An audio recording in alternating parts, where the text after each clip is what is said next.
We're in.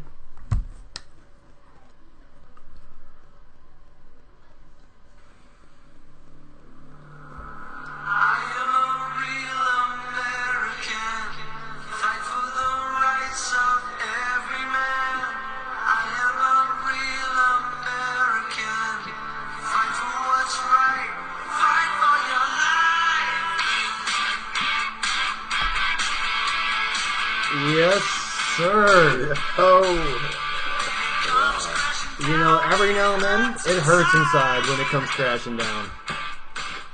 Just want to tell you guys, we are dedicating today's episode to spending some time talking about the immortal Hulk Hogan. That's right. Yep, Whether you like the man or not, personal beliefs aside, his good or bad, the guy is an absolute legend in professional wrestling and pretty much paved the way for what it is today.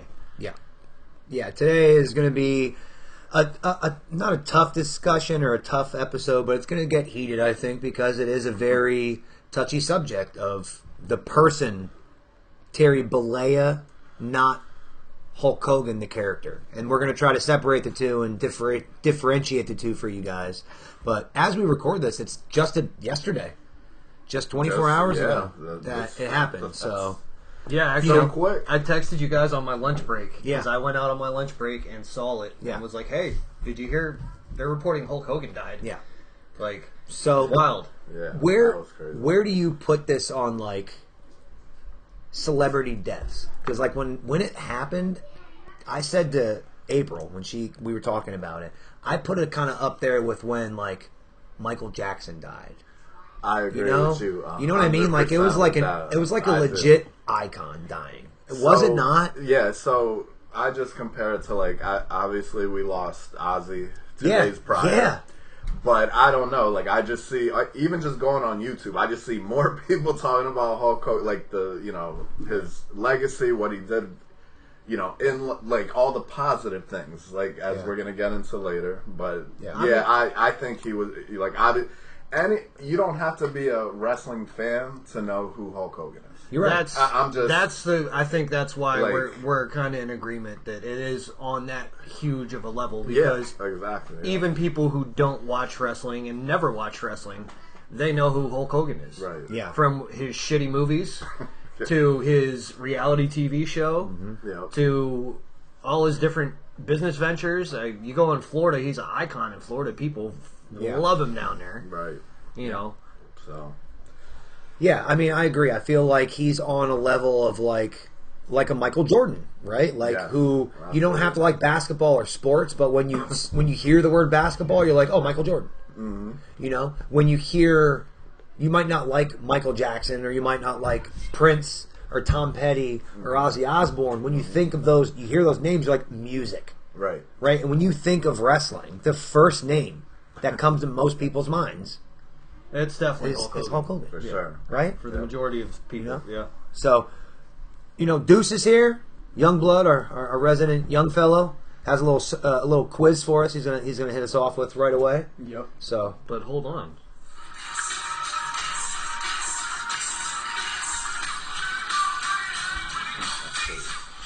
we slayed the last one, by the way. The last test that you gave us, I was really worried, and we got them all right. Yeah, we definitely did really good on the last one. Let's see if you stepped your quiz game up. Let's get it. What was Hulk Hogan's ring name when he wrestled in Japan in the early 1980s? Was that Terry Boulder? No. Ooh. Okay. He's starting off. He's starting off strong. It was a good one. Hold on. You gotta think of something. Was Terry involved? No. Huh. Is Ichiban? Yeah. Look at that. That was a complete fucking what's guess. What's the second name though? I don't know. Ichiban what? Ichiban Hogan. Yeah. There you go. What? Ichiban? That means number one in Japanese. So in case you didn't know. No, probably because he's the only Hogan. That's what they should have called him. But all right, good guess. Yeah, that was a complete guess. We did not give up. Yeah, I just completely was like, fuck it. Next. Never give up. Never what? That's right. Who did Hulk Hogan defeat to win his first WWF Championship in 1984? Cheeky Baby. Cheeky Baby. Yes, What year did Hulk Hogan famously body slam Andre the Giant at WrestleMania 3? This is 1987. Yep. 87. Okay. Oh, shit. What was the name of the faction Hogan formed when he turned heel in WCW? The NWO, man. NWO, New World Order. I should have sorted. You can call this the New World Order of Wrestling. The New brother. World Organization of Wrestling, brother. That's so cool. He screwed it up on his first promo. So good. I think I should have sorted these. I'm just gonna go by the. No, you don't need to. You're good. All right. In the movie Rocky 3, what was the name of the character Hulk Hogan played? Thunderlips. Come on, now. Woo! Which of these wrestlers was not a founding member of the original NWO along with Hogan? Scott Hall, Kevin Nash, Sean Waltman, and Hulk Hogan. Sean Waltman. Sean Waltman. He was the fourth member, though. Yeah, he was the fourth man. You know who the fifth was after him? Ted DiBiase. Bang! We're on fire already. What was Hulk Hogan's theme song during his Real American WWF run? Oh, we just played it. That was Rick Derringer. Yeah, I tried to check, like, could confuse you. It's all good. His first entrance I was listening music, to it his on the first way to work entrance today. music was Eye of the Tiger. Yeah. Which wrestler did Hogan lose the WCW World Heavyweight Championship to at Starrcade 1997? Ooh. Sting. Was it Sting? Yep. Wow. Nice. I What was was the going to name? say somebody else. What is the name of Hulk Hogan's reality TV show that aired in the mid-2000s? Hogan Knows Best. Hogan knows best. That was my jam, yo. I used to love that shit. Yeah, that shit was entertaining. Which WWE Hall of Fame class did Hulk Hogan get inducted into? Oh, that's a tough one. I'm just gonna have to throw a fucking dart at the wall. I have no idea. I'm going to say 2018. 2012. I'm gonna say 2005. Fran got it. Damn, bro. Let's Whoa. get it, bro. Whoa. I was gonna try and add a That was a question good guess. on how many like movies he starred in, but like all of the websites I researched on, it said 20 or higher. So I just, He was in at least 20 or more Yeah. movies, but we were actually speaking as Yeah, far like, as I starring searched in. up I can star- only name 4 movies that he was the lead person in. Yeah, I he searched was up- probably in more, but I searched third. up starred Right, and it right. said at least 15. I was like, well, thanks. And then I put appeared in and said at least 20. So, and I was can we like, name more than No Holds Barred, Santa with Muscles, Suburban Commando, and Mr. Nanny? Those were his 4 Three starring Ninjas roles. High Noon. He was the main like bad guy in that, but he wasn't. Villain. But He he wasn't wasn't the the star. He wasn't. The kids were. Yeah. But So, the Three Ninjas were. Hence the name. Three Yeah. Ninjas. The first Three Ninjas was a and banger. he was hating ninjas even back then. Banger. Wow. Yo, good quiz, man. Nice job, buddy. Yeah, good job, man. Nice job, but we're gonna get right into it. I don't know about you guys, but I feel like we probably should just get the bad shit out of the way right away, and kind of just get our personal feelings about the person out of the way. Okay, he's a racist, lying, self-entitled prick. Yeah. Okay. Yeah. Exactly. All right. Now, a couple of things. I feel like this is where we separate the art from the artist. Mm-hmm. It's a really hard thing to do, but it's the equivalent of being able to listen to Michael Jackson still. Some people can, some people can't. Chris Benoit, R. Kelly. Chris Benoit is another example. Like, some people can watch his matches, some can't. I respect either decision, right? It's totally fine. But being able to separate the art from the artist. With that being said, we'll talk about the artist before the art. Like you said, he was a piece of shit. Like he was clearly a racist, right? And he cheated on his wife and just lots of bad stuff about him. Okay, Yeah, we and know all so about many, that. so many, just lies that he told in his stories, and Can I play devil's advocate for a second? The recorded phone conversation. That's the main thing. That's the only thing I ever heard of. Right. That, as far as like real shit. Like he has lied about a lot of wrestling things, a lot of wrestling behind the scenes stuff. That stuff, in my opinion, isn't forgivable. But for people who aren't in that business, that's not our business. Right. You know what I mean? Just my opinion. Just my opinion. no, it's fair. But when you're saying things about a race, like really bad stuff about a race, it becomes a public issue when you're a public person. Figure. Yeah. Here's my devil's But advocate piece. Here's real, my devil's real quick. Go ahead. Fuck marathons. That's the only race that I hate. Yeah, please. Marathons fucking suck. And the Dutch. Never mind. Yeah. Anyway, But seriously, here's I'm going to play devil's advocate here. Like I said, this phone conversation that we were all privy to was a private conversation. Had that not been leaked, what would his legacy be right now, today? From a lot of stories of wrestlers backstage, I don't think we would be calling him racist. But I still think he would be a dickhead. There's a lot of dickhead shit from all the stories that people tell. In a professional realm of him, allegedly holding people back, changing finishes last minute because of creative control, which they shouldn't have gave him in the first place. So my big thing with him, again, that stuff to me doesn't really, I don't want to say matter, but it doesn't tarnish his legacy. His legacy, yeah, because there's a lot of people that were difficult to work with. Oh yeah, right. Like look at Shawn Michaels. He was at CM Punk. Okay, exactly. So you can come back from that.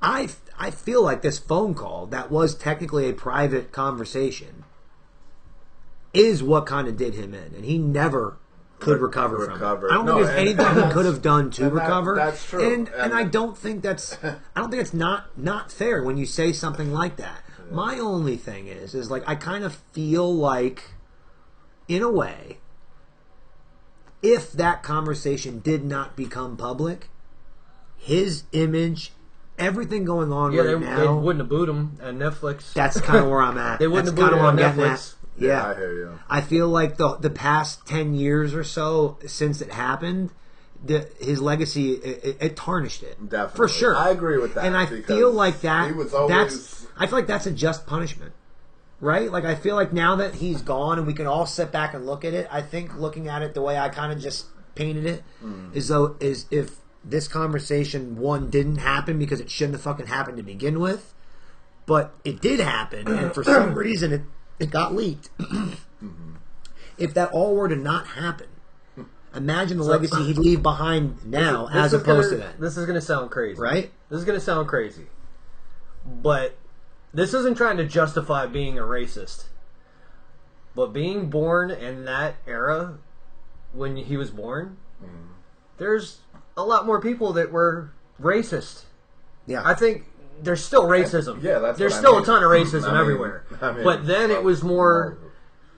You were, like, groomed into being a racist when you were growing up in the year. He was born in 53. Yeah. Yeah. You know what I mean? 60s and 70s, if you weren't, like, all about equality at that time, or a hippie, you were racist. Like... Yeah, true. White people were mad racist. Yeah.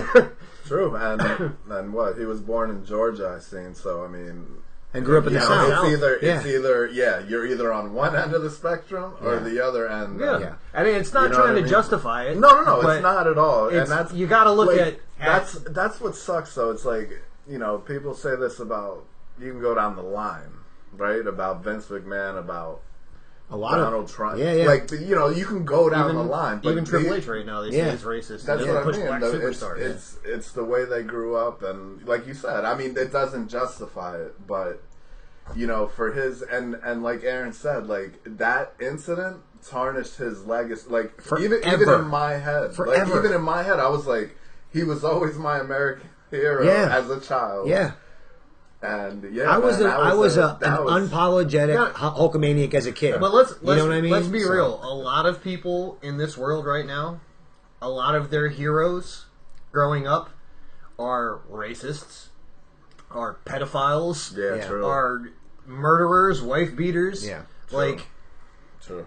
We don't know who these people are other than what's presented to us. Yeah, right. Because a private conversation is leaked, now you kind of get an idea of who this guy is behind the scenes. Exactly. Yes. Exactly. But that doesn't just because. Like, look, if you want to get it out, sometimes you just got to write it down. You know what I'm saying? Or put it in a bottle, throw it in the ocean. Yep. You know what I'm saying? And I think that's the problem. I'm going to be 100% honest. I do have sometimes. I have racist stuff pop into my head. I can't help it. I think every person on Earth has it, but I think to to just blatantly be open about it. To your son too, mind you. So like you're now teaching somebody else that this is okay. So like it'd be different saying like, oh, I grew up at another time, but now you're teaching this time. It's that old time was fine. So that's not okay. Like, you guys know, I think that's the issue. I think that's a big issue. You know who Shane Gillis is? Yeah, he was talking to his son. Like, you know the comedian in jail. His kid's in jail. Yeah. You know the comedian Shane Gillis is? Yeah. Yes. He said racism it's kind of like being hungry. Because, I'm not hungry right now. But let a cheeseburger cut me off in traffic, I might be hungry right then. So it's you know. Yeah, and we and here's I think the next step in his kind of like recovery from that. When you do something, when you get caught doing something like that, whether you're looking at it like I'm looking at it, as though they took a private... Look, it happened, bro. You said it. You are Hulk fucking Hogan. Own up to it. You're right. Do you think he ever really, really owned up to it? He apologized, but it seemed insincere. Thank you. So there's a difference between apologizing and owning up to it, right? Well, yeah, that's why it didn't redeem him. Because it seemed very insincere. I feel like when you ask for an apology, you can do it for one of two reasons. Because you want to feel vindicated and feel like, okay, I'm forgiven now. Or that you really fucking feel bad. Yes, and I don't think it didn't and seem I think like it was. I think it was the first. I don't think it was the latter. Yeah, I agree. That's what it seemed. I mean, we don't know. Yeah, right. But that's how it seemed. Right. That's how it came across. And from a PR standpoint, like he has to have a PR rep. He has to have a public relations rep telling him, "You need to say this. You need to do this. You need to say this." I don't feel like he followed that, or if he did have that, that wasn't. Well, that probably made it like not genuine. Maybe he was following what they, you know what I mean? Like maybe he was just like, oh well, you know. Yeah. And that was it. And he was just trying to get over it, get past it. But once again, like, I think it's a shame. Like I said, now we speak like, you know, when this man is deceased. But like, wow, you know. But it's a good lesson for everybody, you know. Yeah. Like, and then you know, I think again from being in gotta channel your inner thoughts. Yeah. And not only that, if you actually here's something not many people know. If you touch your two lips together, you can shut the fuck up. Yeah. Yeah. Sometimes you just need to shut the fuck up. But here's the thing: he thought it, and he because he meant it, because he felt it. Like, so well, I think about hitting people in the face with a brick all the time. I don't do it. That's more acceptable than saying my daughter should have married an 8-foot-tall blah instead of like wow, like, that's crazy. Like that's just it was just so out there. But we're gonna keep going down this rabbit hole here. I feel like the other kind of thing that put him in, like the nail in the coffin for him, is there's two things. The sex tape? Well, that whole thing. But that kind of ties into him being a little bit of a scumbag. Like, you're fucking your best friend's wife, your best friend at the time, but more importantly, your, quote, friend is recording it to blackmail you. Yeah. Like, that's fucking crazy. To get yourself in that situation, it shows you have bad judgment on top of having bad character. Right, you never trust somebody whose nickname is the Love Sponge. Yeah. That's some porno guy named shit. One, and two, he named himself that. It isn't like someone said, that's the Love Sponge. Right, like, I'm the Love Sponge. No, you're fucking not. No. You're not. You're Bubba. Yeah. That's a stupid shit name anyway. Yeah. It's just awful. Anyway, so, but I feel like that didn't help. No. It did. It helped. It didn't help. So like would I just said. Would it have helped if Bubba the Love Sponge's wife was black? It probably would have. It would have showed. He could have said, look, hey man, I got it on video. This one was recorded too. This is a private. It's equal opportunity down here. This was super private. Yeah. You know? Private in more than one sense of the word. Yeah. But no, you know, again, past the bad character, or him showing at least he has bad character, and then bad judgment by getting himself in this weird love triangle thing and having a whole mess out of it. I think what also did him in is there's two things that you keep out of a conversation to be able to keep a friendship together, and it's politics and religion. And I think he brought both of those in with his Trump endorsement and his God talk. I think that also kind of alienated him from some of those people. And again, from a PR standpoint, do you think that, one, it was a good move to even go out there on a political limb, and two, would it have mattered if all the previous shit we talked about didn't happen?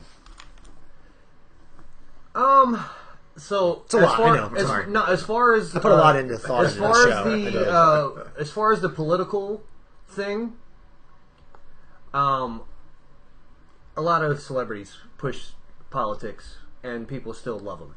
So I think we can just get that out of the conversation. I think with his religious talk, looking back at his actions, that's not godly. That's not Christian-like. Mm-hmm. So for him to do all of those things, and it's all out in the public for people to see, for the public eye, and then try to claim that you're this Christian, God-loving, God-fearing person. Well, that makes you look like an idiot. Mm-hmm. So, yeah, that's kind of how I look at it. Like, yeah, we're all sinners, but we're not all sinners on that everybody sees. Right. You know, this guy was accused of steroids, and kind of later down the road was like, yeah, if you weren't doing steroids, you're stupid. Yeah, right. Well, he lied on fucking Jay Leno on Arsenio Hall. Yeah, but he lied under oath to protect Vince McMahon. Well, yes and no, because he wasn't like what Vince was on. Like on a sidebar, he was being investigated and indicted by the Federal Bureau of Investigation, and he wasn't. But he wasn't. They were buying steroids and sharing them. They were rich guys buying steroids and sharing them. That's fair. You know? That's fair. So what they were charged with and what they were doing... So you have an affair with your best friend's wife. You say racist stuff. Yeah. Then you come out and you say, oh, yeah, I'm a good Christian. I love God. Like, yeah. I mean, it could have changed. That's what I mean. I don't know the timeline of that. You know, like, whether the black community or us personally forgive him for his actions... If you are a religious person, God's going to forgive him. He's already forgiven. Right. So, yeah. It's a crutch in the wrestling business, on a side note. If you look at any wrestler that gets in that late stage of life, they just, oh yeah, you know what, I found God. And that's what they kind of, and maybe they did, but I feel like a lot of it's kind of like a, I think like with him, it's a cop-out. And that's, with Hogan in particular, I feel like with him it came off so insincere. It's a way to be like, oh, I did all this horrible shit in the past. Yeah. I'm a religious guy now. I'm reborn. Yeah. It's trying to wipe the slate clean. It's fucking factory reset. I get it. But I just think Control Alt Delete. Yeah, I just seen like towards the end, obviously. You know, I guess, like, when you're dying and stuff, like, obviously he knew he was dying. Then all of a sudden, I think that's when he's seen the light. Yeah. You see what I'm saying? Yeah. That's when but it's too late. It is too late. And unfortunately, like I said, so, yeah. Just on a side note, 2025 is a bitch. Yeah. We say that every year, I think. No, this 2025 has taken so many people. Yeah, that's true. Personally, in our personal lives, it's taken several people. You're right. On top of celebrities that were key to our childhood. Yeah. Mm-hmm. You know what I mean? Yeah. Whether you were a big Ozzy Osbourne fan of his music and Black Sabbath, you knew Ozzy Osbourne. You know Crazy Train. And that's Ozzy. Come on. You know what I'm saying? If you don't hear Crazy Train, like, there's a fucking pop. We actually had a memorial show for Sabu, who passed away this year. Yeah. You know what I mean? Well, we got Malcolm Jamal Warner, who just passed away. Fucking Theo Huxtable. Yeah, drowned. Crazy, bro. Yeah. Like... Yeah, and all in the same week. That's what I mean. It's like... I know, it's only fucking, let's say, Thursday? And then... Friday, Jesus Christ. I don't want to get into it, but personally, we have... friends whose mothers passed. My mother passed. Yeah. Those same friends' uncle has passed. Yeah. Like, another friend of ours' uncle passed today. His best friend's brother passed earlier in the year. Jesus. You know what I'm saying? It is a vicious year so far. Yeah. Yeah, it has been. 2025 has been... It's been tough. Yes. But I'll tell you what. I think the best of 2025 is going to happen here in the last quarter, man. I think that October, November, December is where things are going to open up for a lot of people, including the Brothers of Discussion podcast. Well, I think we put enough time kind of burying Hogan. he was a shit person. You think? I think so. I could keep going. I really could. I could. There's so much about him that's interesting. There's so much about him that's interesting. But hold on, real quick, before we get off of the shitting on Hogan. Yeah. Bad actor, and his beer sucks. Okay. Yeah. I'm gonna agree with half that. You mean the one I'm having right now? The beer is the to shit. honor this guy? But if you don't like No Holds Barred, there's something wrong with you. Okay? You can like bad acting. 1. And 2, I don't care what anybody says, Suburban Commando, it's a fucking banger. I just rewatched it. Bro. It's better than you think. Christopher Lloyd saves it. Listen, I'm not going to say great. that the movies weren't enjoyable. Yeah. He's just shitty acting. Oh, yeah. No. I get it. Oh, yeah. It's But like, but it's like one of movies two are of my cool. favorite movies of all time. There's shitty acting in it. Well, But once again, Killer Clowns from Outer Space. There's again. not one good acting moment in that really. movie. Fucking love it. Yeah. Clowns are the best acting Big in Trouble it. in Little China. Shitty acting. Yeah, but that was done Great on purpose to make... movie. Yeah, Yes, but it it's was great. Yeah, it Right. was. You're right. You know what I'm saying? But I mean, Hogan's one of those people. It don't I love matter No Holds if Barred. he's a terrible act. Like I was, we were all tuned in, like entertained. You know what I mean? No matter what. Like that's just but how the big beer he was. it's awful. It's terrible. You know what's funny is we did a reel where we tried it for the first time, all of us.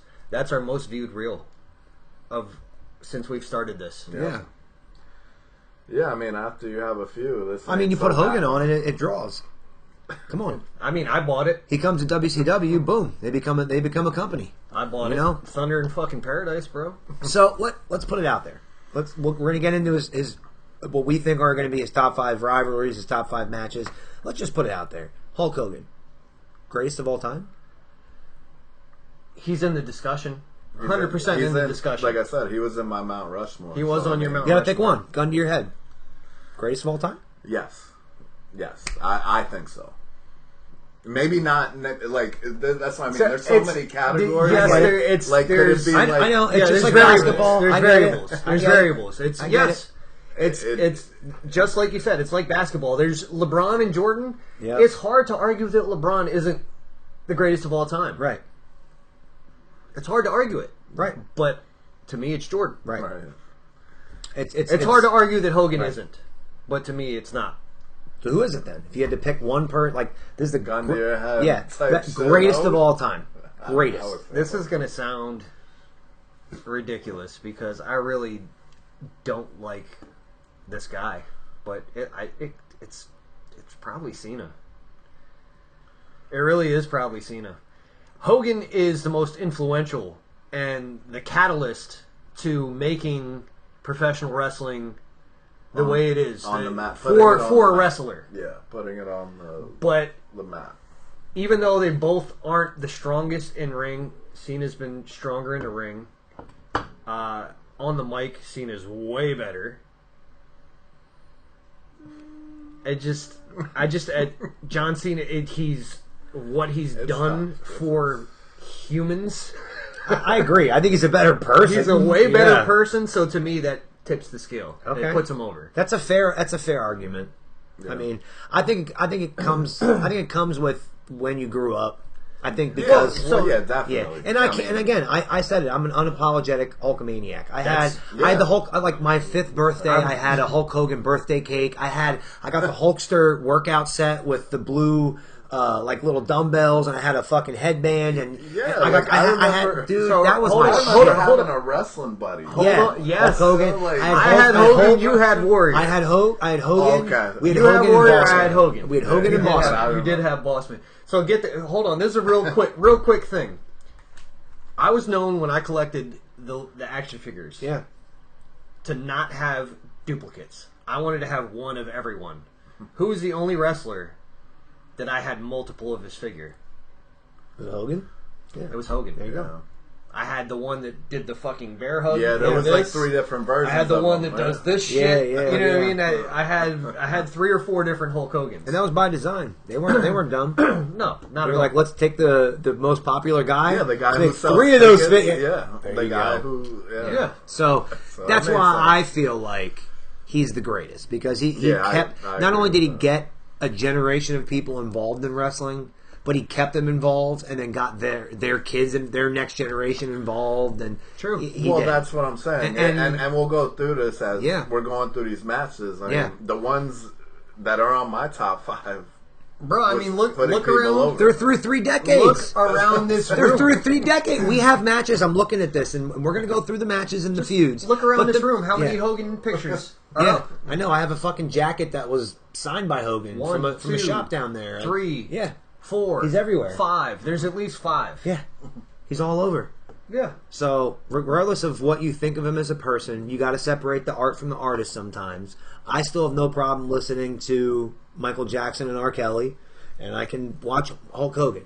Chris Benoit is spotty. I can watch some of him, but sometimes I can't. I can watch Chris Benoit. There are certain times I don't want to. I don't want to watch. I can't watch WCW Chris Benoit because there are times when him and Roman were together, and I don't want to watch. To see them on camera together is like anything other than him wrestling. No. I don't want to watch promos. I don't want to watch him talking in an interview. Yeah. But just him doing his shit in the ring because that's when he's the artist. Yeah. Yes. Yeah. Agreed. So. And R. Kelly makes bangers. Yeah.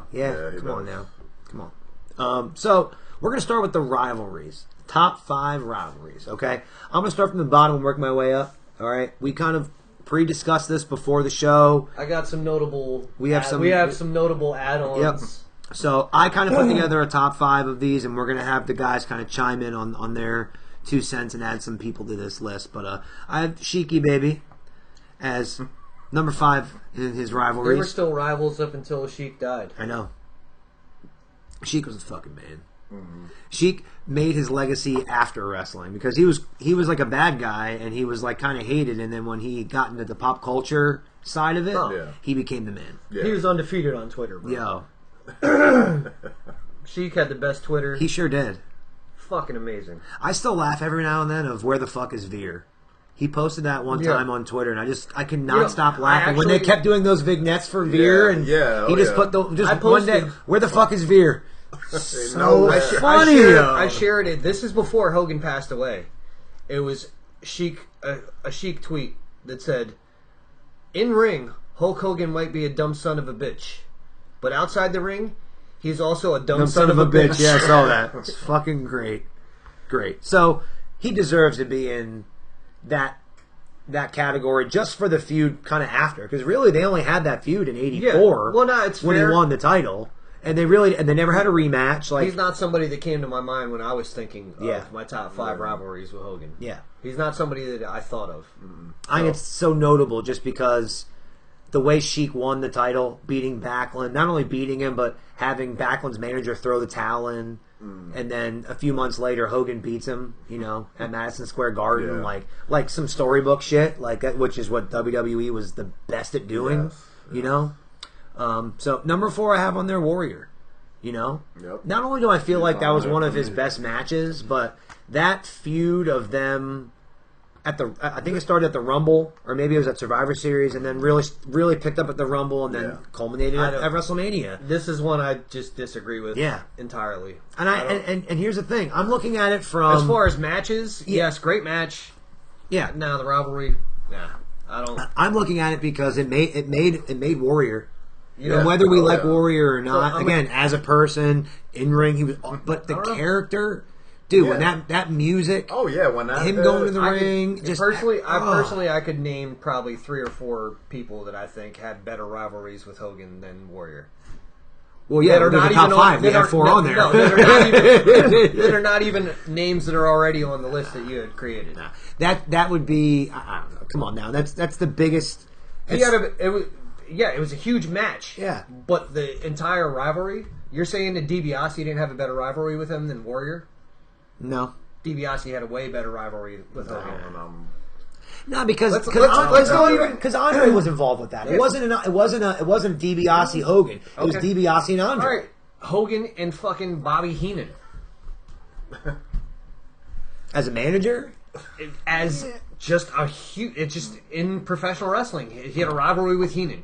Heenan was hell-bent on fucking stopping Hulkamania. Yeah, I mean, I have Andre on my top 5 rivalries, and he was the manager of Andre at the time. So I agree with you. I 100% agree with you. He was the manager of almost all the people. Well, I mean, if we're going to talk top 5 rivalries, you can put Slick on there because he managed like 4 of his his, come on. But it's not the same because Heenan just showed the hate for him all throughout the entire run of Hogan. I feel Heenan was there.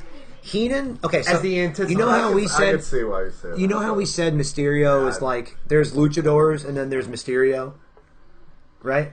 I feel like there's managers and there's like wrestling personalities. There's Bobby Heenan. I don't think there's anything fucking better. There never will be. There never will be ever again. As close as Heyman. Yeah, and maybe Cornette. That's it. That's it. Yeah. So I feel like Heenan is just he's in a totally different fucking league. Yeah, but I'm putting him there. Because here's the other thing: that type of character, that character, kids these days, they don't even know what the fuck that is. Right. They don't know what a heel manager. They don't know what that is. No, they don't. So I feel like we're lucky to have that, and I just feel like you're right. But Heenan. He's on a whole other fucking level. Yeah. He is. But He's that's a better rival. He's the Rey Mysterio of using a microphone in wrestling. It's a He better really is. rival than a Warrior. Put him on commentary. Yep. Put him in the ring. Put him in the manager role. Put him in a promo. Whatever you want to do with Heenan, he did it better than anybody. Yeah, I agree with that. So I feel like Don Callis is the modern day Heenan. dude, he's great too. You're right. He is the modern day Heenan. It's a good point. You put him anywhere. Commentary, managing. He has ring. a stable of. He has right. some good guys great some analogy. really shitty ones. Yeah. He's the modern day Heenan. You're right. But I don't think he'll ever touch Heenan. Oh, no Nobody fucking way. ever will. No. Nowhere. Heyman is right on his right on there. But I have Warrior on there. Again, it's subjective. It's just my opinion. Another one I have on there, Piper. Piper is to me the best rivalry that Hogan ever had. I forgot about, but and I'm ranking these like honestly. I picked the ones that are like, in my opinion, they're money draws because that's what we're talking about here. We're not talking about in ring. Nobody in the '80s was a good like real in ring other than maybe Macho. Who did Hogan wrestle against in the first 2 WrestleManias? Who did he fight? Well, it was a tag match against Piper. Okay. And then it was King Kong Bunyan too. Oh, that's right, because Mr. T and Piper. Yeah. But that rivalry with Hogan and Piper was a year before WrestleMania, and it carried over after because who was Hogan's tag team partner in WrestleMania 1?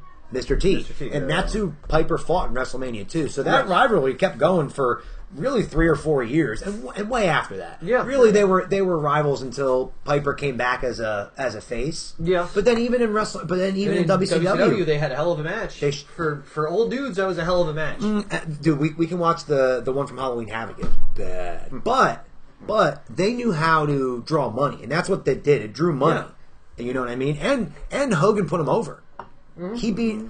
Piper beat him twice clean. Hogan didn't do that for a lot of people. So they had a good relationship. But that rivalry lasted for years. So if he's not on your top 5, you don't even know what the fuck you're talking about. True. That's just a given. It's got to be on there. That has to be Piper in there. Yeah. Number 2, and like I did not watch WCW, but as I've become more of like becoming like a historian of wrestling and really going back, the Sting and Hogan rivalry.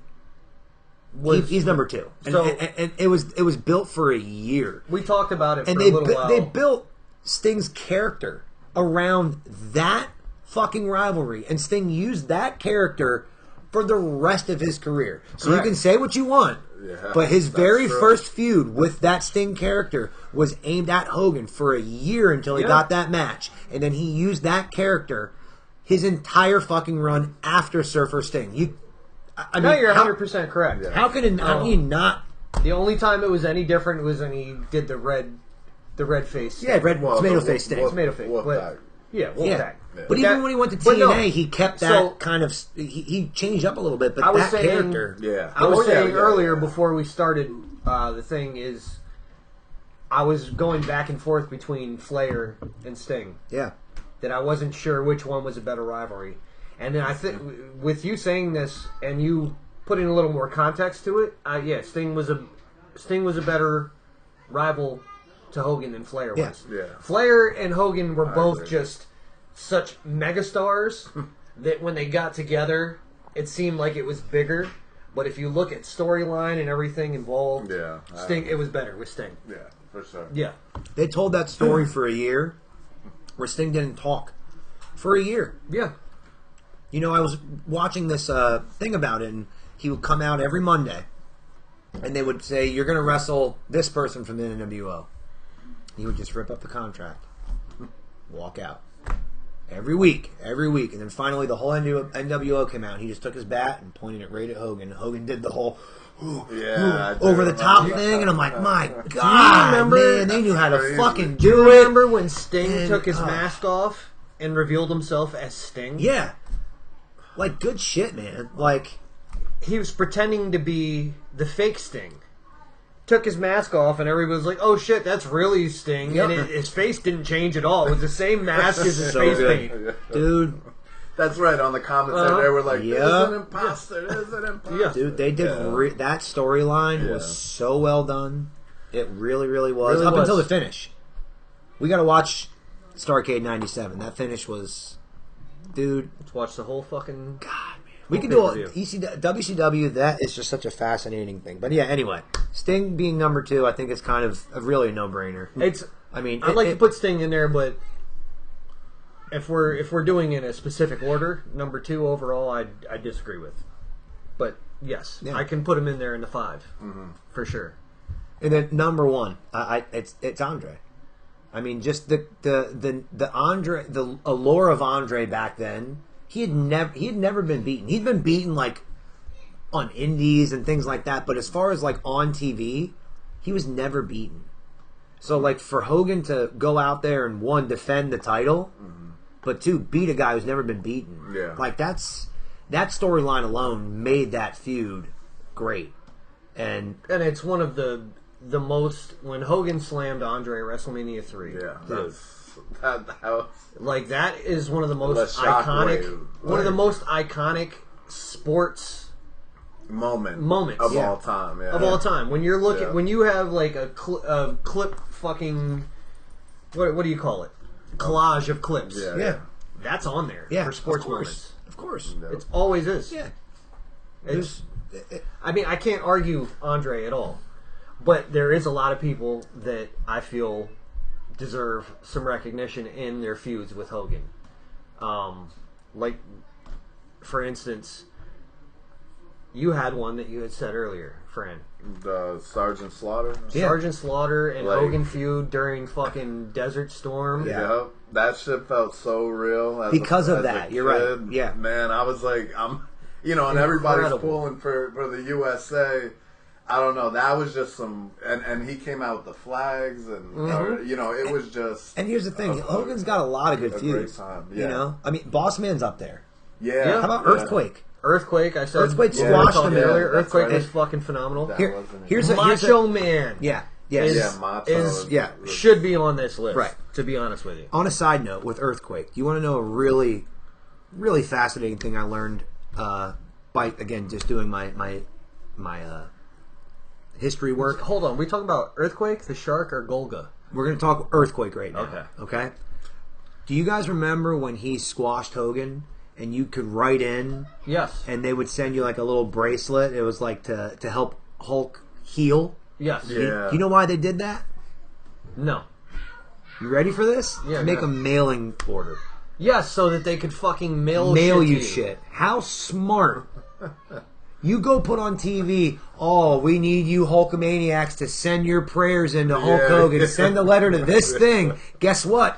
We got your address now, bitch. We're going to send you a ton of fucking WWF magazine subscriptions and all this and that and the third. Mega smart. Bro, Vince was on a whole nother level with marketing. That's genius. Yeah, that is. When I heard that, I was driving. I paused it and thought for a minute, like, whoa. That blew my mind. Like, I didn't Just hypothetically, what if 2 million kids send stuff in? You have 2 million new customers to send magazines to. Mm-hmm. Let's say a quarter of those people spent $5. Yeah. You're in the green, $1 million, right there. Right. No, that'd be a 1.25 million. That's crazy to think about those numbers, and they spent way more than $5, and I guarantee it was more than 25%. But I just thought about that, and I was like, "Whoa!" The way that they knew how to print money Yeah. That's why this company is the way they are. I just remember being a kid and remember those hotlines? Like, yes. That, you know, and I remember telling my mom, all right. You know, another thing. You just Mean call Gene in and it was Okerlund. like $3 a minute or 909, 9900. Wild shit. All right, on WCW. It's so expensive. On WCW, when they brought Mean Gene over from WWF, part of his deal was to get a piece of the WCW hotline that he ended up creating. Yeah. And they were saying there were years that he was making $600,000-$800,000 just off that. just the hotline. Yeah. Just his cut from that. And then your mom would see the phone bill and be like, Yeah, that. Let me tell you It's something. more bro. than that. Like I got the, you know. They say that I got the chancleta on it. They say the wrestling business used to be a carny business. It's not a used to be. it still is. It still is. 100%. All right. That is some hustling if I have not heard hustling before. When I heard that shit, I was blown the fuck away. But, so, I mean, we can go on and on about his feuds. I mean, he's had some tremendous feuds. He really has. Yeah. Do you have any other ones that we might have missed? So there was one that nobody brought up, and this is so under the radar. I'm going with The Undertaker, man. Like, that rivalry... That rivalry That's with a good Hogan one. and Paul Bear with the promos and you know what? You know, he's like walking. I'm telling you, like he lost the title to Taker. That's what I'm and saying. then won it back. That's a good point, bro. Yeah. And once we get into the matches, once again, like he just puts people over, like because he's that big of a star. But Undertaker's definitely was one of the ones that I wrote down that I remember that rival. Like it was a great. And that kind of carried over from DiBiase. So you can kind of, as John made that argument of DiBiase, hit that as a rivalry, it carried over 2 or 3 years later with him coming out with Undertaker and him helping him, win the title. That's a valid point. That's a good honorable mention. King Kong Bundy could be mentioned. King Kong Bundy definitely. Bless you. Thank you. The match was shit. With him and Hogan at that old steel cage, the blue steel cage. How about fucking very short lived, but Zeus? Yeah, boy, I didn't even. Oh my god, they had a whole fucking movie. The match. The movie. I didn't think about Devo. I didn't.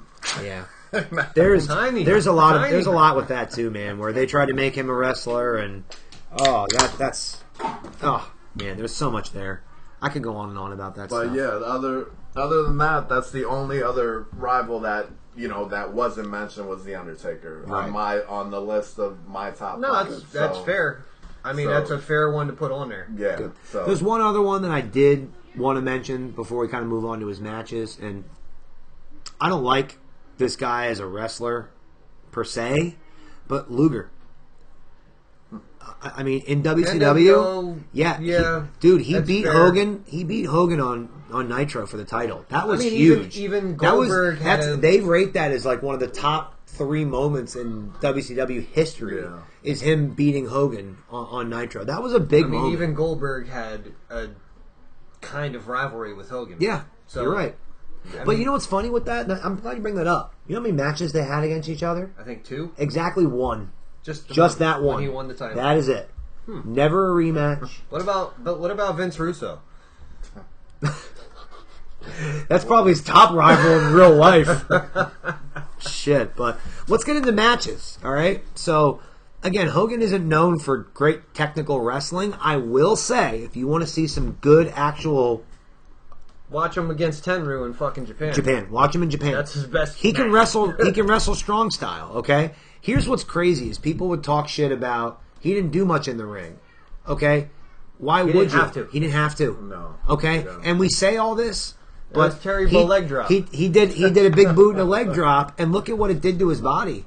He broke down faster than a Rey Mysterio and some of these other guys that are doing crazy shit. So we talk all this shit, but this guy was 6'7", almost 300 pounds of solid muscle dropping to his ass. I'm pretty sure he was over 300 pounds. Yeah. He was. I meant over 350. No, I'm saying he's a big dude. He was. I will say the one move that was so crisp, and I just noticed it recently, was that punch that he threw. Like, He like the way he winded back, and the way he, the overhand right, like just, but very crisp. Though. You mean when he did the finger wag? You mean when he did the finger wag? Yeah. It's very and just I don't know. I'm going to break people's heart here, but go watch a Hogan match. It's a finger wag, a punch, a punch, a punch, the boot, the leg drop, the pin. It's the same thing every time. Yeah. And no, there's a body slam in there. That sequence is the same. Yeah, there's a body slam in there. No, not that sequence. He does the finger wag, a punch, a punch, a punch, the big boot and the leg drop. That's it. I feel like it's a big boot, body slam, leg drop. Every now and then he'll stop the finger wag and get cut down, but his sequence of the leg drop, it broke my heart when I saw it on a podcast. I'm like, no way. And I went back and watched I don't know how many matches, but once he hulks up and gets to the finish, it's the same every time. I feel like there's a body slam before the leg drop. Nah. 3 punches, a big boot, and a leg drop. That's it. It's the big boot and then the leg drop. That's the setup. Big boot, leg drop. I'm going to go big ahead boot, leg drop. and not believe it. The only one I got to look at Go it. back Andre. and revolt. Gotta look at Andre. He body slammed Andre and leg dropped him. And he might have body slammed him and then pinned him. I don't remember because I'm kind of inebriated right now. No, he leg dropped him. He leg dropped him and then pinned him. But he body slammed him first. He did not give him the big boot. Because Andre couldn't fall backwards like that. He needed help. That's why he body slammed him. He was hurting. Well, let's get into these matches. Let's bang the ones out that are undeniable. Yeah. All right, cool. I'm good with that. All right. So number one, we're going to watch it later, The Rock. Yes. All right. On my list. Yep. It is the show-stealing match of WrestleMania 18. It's the show-stealing match of that generation. It was. And we're going to watch it, and I actually have it paused at the moment. It's iconic where they're standing there and they're kind of like it's looking around. Dude, that was before you guys came. It still. I'm 40 and I've probably seen this match. I don't know if I had to guess 50 times. And today, putting it on, watching those two look around the crowd and seeing the crowd go nuts. Yeah. I sat down and turned it up and just undeniable. It was crazy, bro. Undeniable. Crazy. That's there. Yep. So are we in agreement? Andre. WrestleMania 3 and undeniable. And The Rock. And The Rock. Okay, wait, no, there's another one that's undeniable. It's him and Warrior. Yeah, I agree. They're the top 3 in mine. Those are the 3 that you can't dispute. There's no saying that any of those 3 are wrong. Yeah. Nope. Now, to get 2 more, there can be some discussion to say maybe not that one. And you know what? No, one. I think the 4th one isn't even up for discussion. It's not. What do you got? It's Randy at WrestleMania 5. Yes. Randy and Hogan at 5. That, I can't. I think those are the top 4. And here's the thing. Look at those top 4. WrestleMania 18, WrestleMania 3, WrestleMania 6, WrestleMania 5. You see a pattern here? WrestleMania? He's really Mr. WrestleMania. Definitely. You know, we love Shawn Michaels. He's the technical wrestler, but when it comes to real WrestleMania moments, I think Hogan's really. I agree with that. You know, you can even throw WrestleMania 1 in there. The match wasn't great at all, right? But he drew that house. Let's be honest. Yeah. Hogan is what drew it, right? Well, look at that. They forced him into WrestleMania 9 that you guys hate.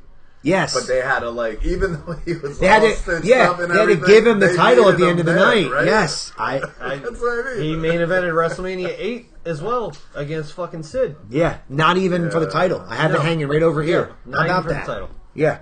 So, so I think Randy in 5. I think it's just to me that's probably in America probably his best match. Yeah, and I'm going to keep it going with WrestleMania. I'm going to say McMahon at WrestleMania 19. Okay, it is not. It's not your typical match. It's a brawl. It's a street fight. Yeah. But they go all out. I mean, they're both fucking bleeding. They're taking some crazy bumps. It is not. It's not what you think. Like on paper, when you're like, "Fuck," Hulk Hogan and Mr. McMahon in whatever year this was, WrestleMania 19 would have been almost 2000 or in the 2000s. It was in the 2000s. Yeah. Okay, so these guys are well into their 50s, and they have a good fucking match. That's one match.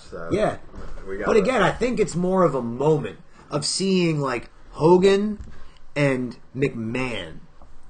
One-on-one. Fucking finally coming head to head. You know, after all the years of them being at odds. Yeah. You know? And all the court shit. Yeah. And what other matches of his come to mind for you? Because I have other ones too. Don't get me wrong. Like, I mean, so my only other one is, you guys mentioned it, Goldberg. Right. Like that. That put like Goldberg. I mean, he was already over by that time, but that made his career to be who he is. Like, he's still coming back. I agree. Day. Like, you know what I mean? Yeah, I think the comeback match when Earthquake squashed him, the match they had when he came back, that was a huge match. I can't tell you when it was, but I remember watching it and being fucking locked in. Yeah. And then Macho Man was my only other one.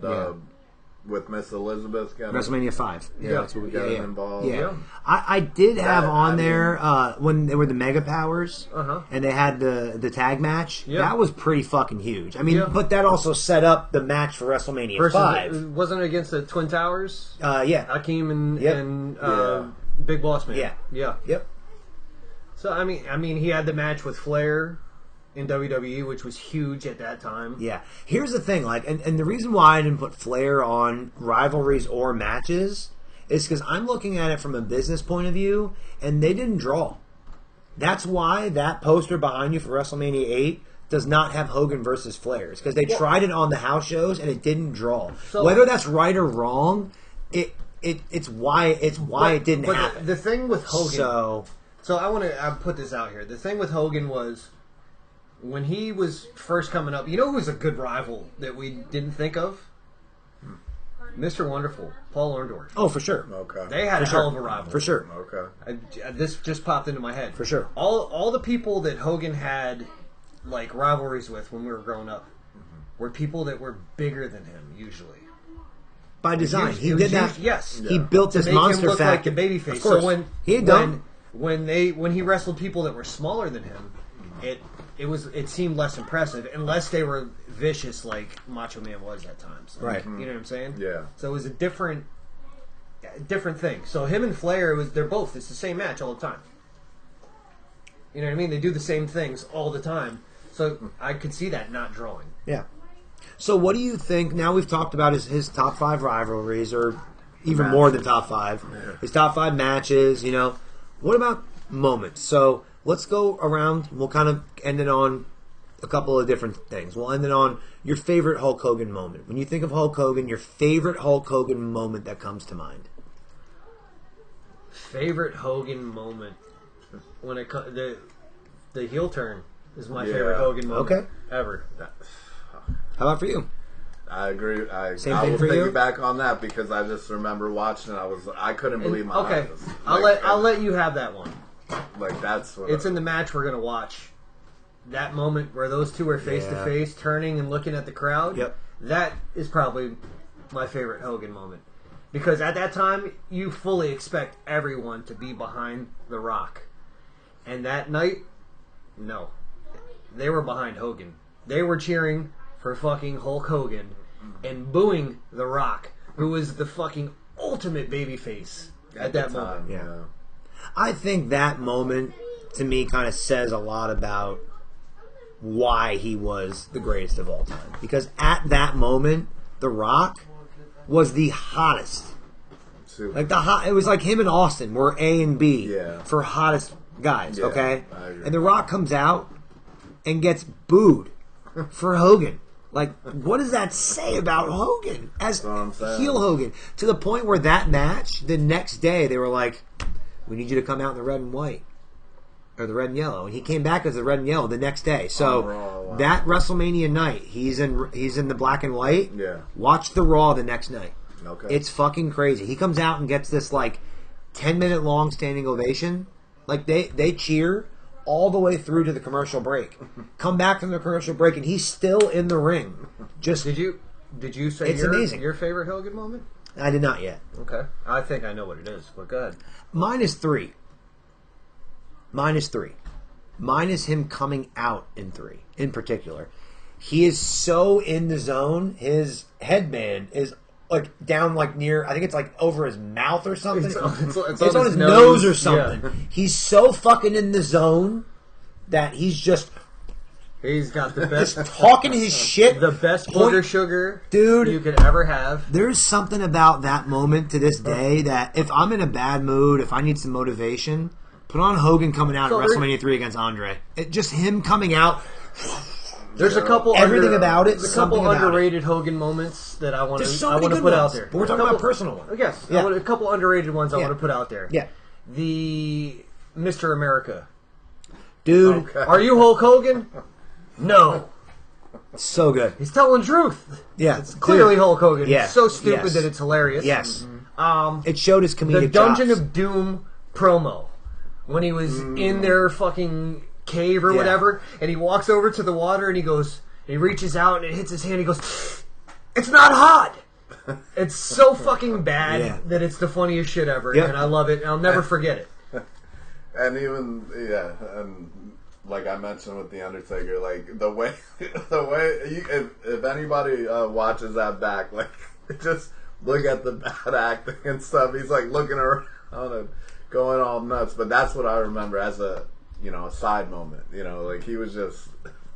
That was a funny promo. The one I'm thinking of. You bring up Taker, and we talked about Hogan kind of being a shitty guy.